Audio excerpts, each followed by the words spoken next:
Lope Joero Ssenyonyi ono Kyagulanyi yamutuwanga kirabo era kati ntegedde leero eno y'ensonga lwaki Kyagulanyi yamulondo okubeera Lope omwana ono wanjawulo omusajja ono si mutene si mwangu era General Museveni waali kati omulira aguwulira kansoke nkwe Joero Lope Ssenyonyi bisekezi nga agamba ensonga ogenda kumanya lwaki gambye nti wanjawulo.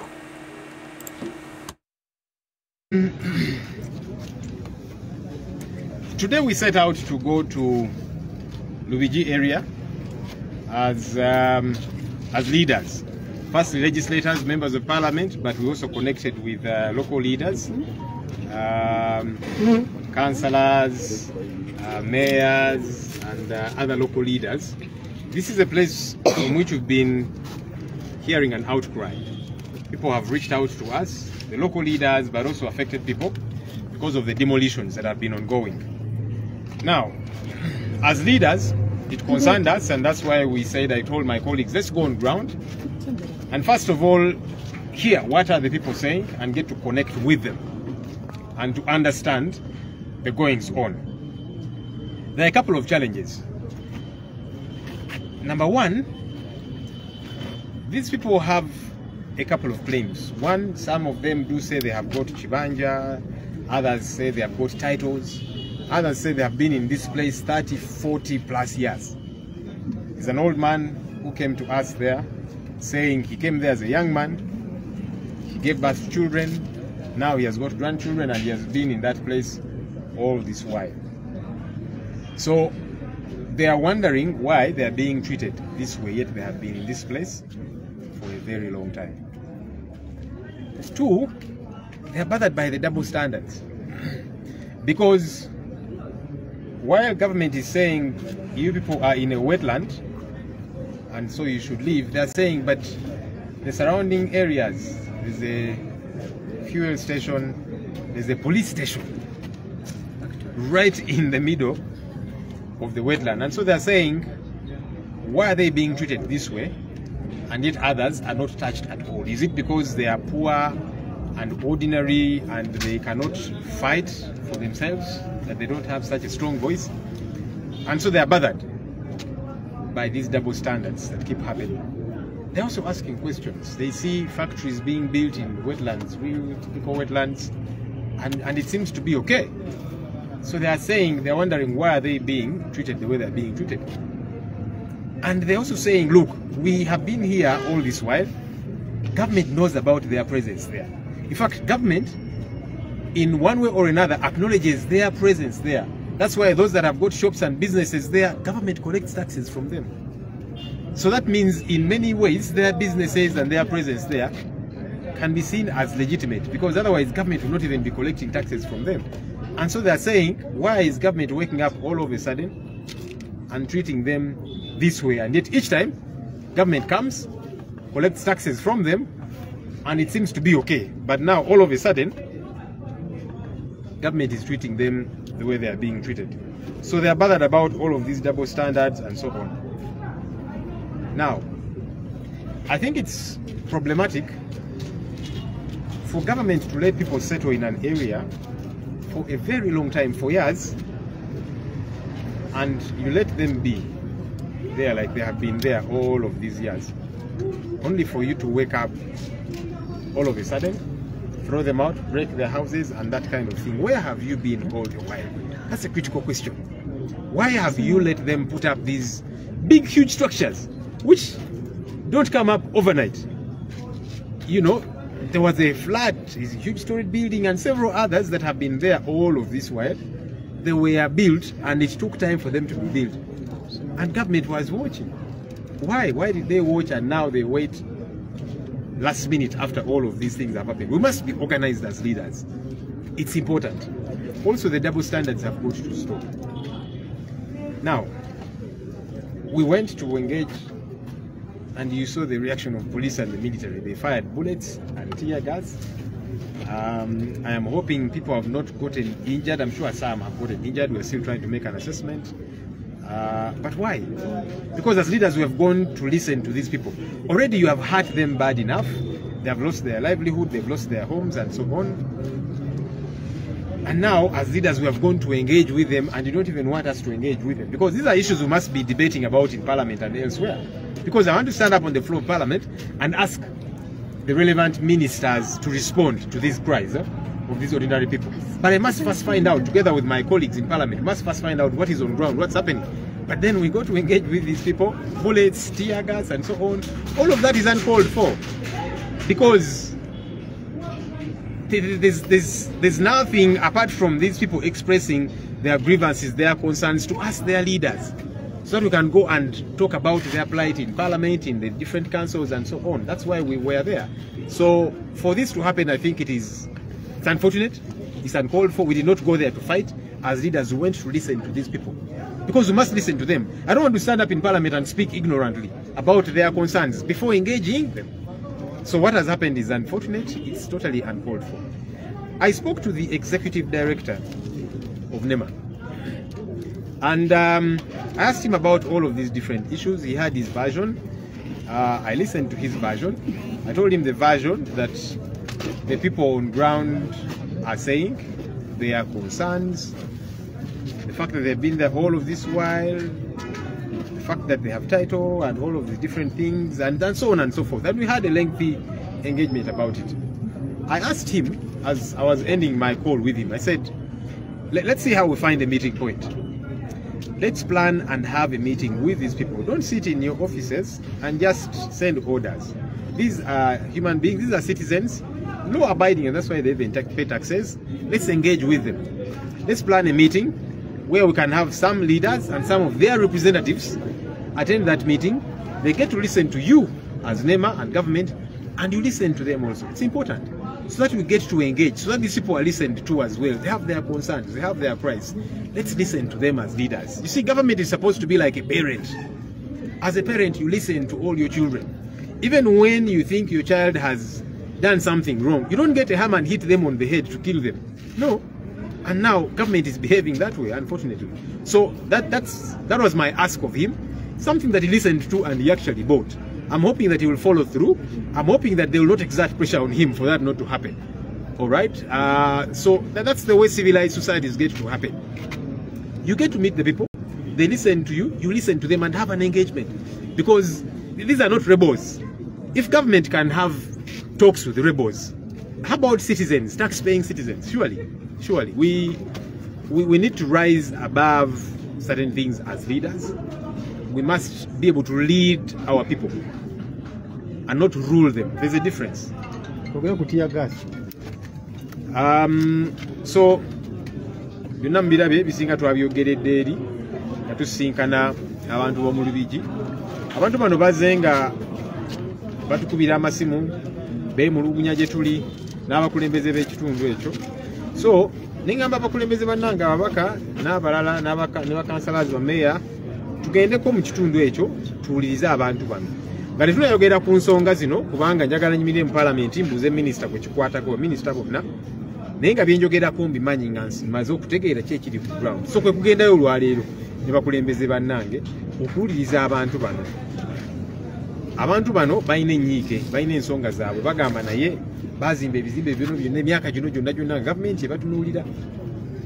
Babaddewo abamu bagamba babadde emyaka 3, myaka 4, bamu bakadde bazaaliddewo abaana n'abazzukulu, babaddewo ebbanga eryo lyonna. Abantu bano bagamba nti gavumenti n'okubeerawo kwabwe kumanyiiko. Era kyovudde olaba gavumenti basoloozaamu omusolo, babadde balinawo zi businesses n'ebirala, era nga gavumenti bajjamu omusolo. Naye ate kaakati ebeefuulidde mu ngeri bo gye batategeera. Tebagamba nti ey'abaana n'ebyana. Awo wennyini waliwo police station, yo tebagikuddeko. Waliwo essundiro ly'amafuta, n'ezi businesses endala, bawulira amafactory ge bazimba mu ntobazi naki. Naye kati bo bagamba lwaki bayisibwa bwe bati. Kwe kwemulugunya kwe balina. Naye ate nga bagamba nti baweereddwa na chance kubawuliriza. So tugenzeyo kubasinkana okuwayamuko nabo. Mulabe poliisi n'amagye bazaawo bakubye amasasi, bakubye tiyagaasi. Neneebuuza, guno omukono ogw'ekyuma gwaki? Bano si bayeekera. Tuze okuwayamuko nabo okubawuliriza ng'abakulembeze baabwe. Kakati amasasi ne tiyagaasi byaki? Olwedde abantu mbanyigiriza tebalina wakusula, bizinesi zaabwe zonna muzisanyizaawo. Kati twagala tubawulirize, tugende eri gye tutuula. natwogera oluzungu twogere ku nsonga zaabwe naye kati tiyagasi masasi kwegamba olaba obutiitizo bw'ekika ekyawaggulu obuswavu obutategeerekeka kibadde tekyetaagisa kukola bintu ebyo. Nayogeddeko ne Idi owa Nema ne mugamba nti kaakati okusookera ddala abantu bano balina okwemulugunya kwabwe, balina ensonga zaabwe, waawo nammwe mwine ezammwe, tutuule. Abantu bano balina abakulembeze ne barepresentatives abasobola okubavaamu, tutuule mubawulirize nabo babawulirize. Gavumenti yonna ey'omulama bwetyo bw'erina okuyisa abantu. Olaba gavumenti etuula n'eyogera n'abayeekera, kati ate bannansi abasasula n'omusolo lwaki tebasobola kutuula nabo at least barepresentatives bawayemuko ku nsonga zino, kubanga bo bagamba nti babali awo balaba ziweetiye zize nezisenda ebintu byabwe. Mutuule nabo mubawulirize, muwayemuko nabo kubanga bannansi balina enyiika, nabo mubawulirize. Omuzadde kyalina okukola, gavumenti yonna ebuvunaanyizibwa erina kweyisanga muzadde. Omwana ne waakola ensobi tokwata kayondo n'omukuba ku mutwe kumutta. So tugamba bannaffe bano baleme kukyamuukirira. Bano bannansi babaddeho ebbanga lyonna nga mubatunuulira, ne bazimba ebizimbe ebinene nga mubatunuulira, ne bateekawo zi businesses n'ebirala nga mubatunuulira, naye ate kaakati muzze speed ne mubisenda ne mubatulugunya nga bwe kibadde kikyamu, tukivumirira. Ensonga eno tugenda giremerako n'okufollowinga up, katusuubire nti executive director wa Nema ate tebamuteekeko akazito ne meeting ereme kubeerayo, kubanga yansuubiza nti meeting ejja kubeerayo, tuwayemuko ku nsonga zino n'abantu bano nabo bafune chance babawulirize ensonga zino zonna. Nsonga ki polisi gyekuwadde okulemesa okweyongerayo okulambula era embeera ebadde etya ku ground? Well, waliwo zaawo nga yeeyita osi agambye nti epayasi simumanyi simulabye, abadde ayambadde n'ekijaketi erinnya siriraba, rank gyaliko byonna nga tebitegeerekeka, era nga mumulaba n'obutitizi bwayogera nabwo bwayogera bwadduka ne mugaso okukkakane nzize mpuliriza nga bwe kankuwulirize nawe biki byeyogera, naye ayogera bwadduka emisinde musajja wattu alinga kyaliko takitegeera nga bali mu paniki awoza nti temulina kubeerawo wano naki. Ne mugamba naye kaakati ffe ng'abakulembeze tuze tuwulira ebintu bino, tetuze kulwana, tuze kuwuliriza abantu bano nsonga ki bo ze balina, tugenda okuzoogerako mu paalamenti n'awalala nga tubawuliriza, nga tumanyi ki kye bagamba, nga tetugenda ine twogera ebyaffe. So mubalabe nga badde mu paniki, ndoza abagambe kakati mukubirewo amasasi ne tiyagaasi nga balinga zi robot. So kyekibaddewo naye nga bwe ŋŋambye nga tekyetaagisa mukono ogw'ekyuma kino, teguyitaagisa bano si bayeekera. Ate n'ekirala bali mu kwogera n'abakulembeze baabwe, batuwa ensonga zaabwe, mwolwedde mubanyigiriza, kati batuwulira ensonga zaabwe, tuziteeseeko tulabe engeri gye tulungamya ensonga zino zonna.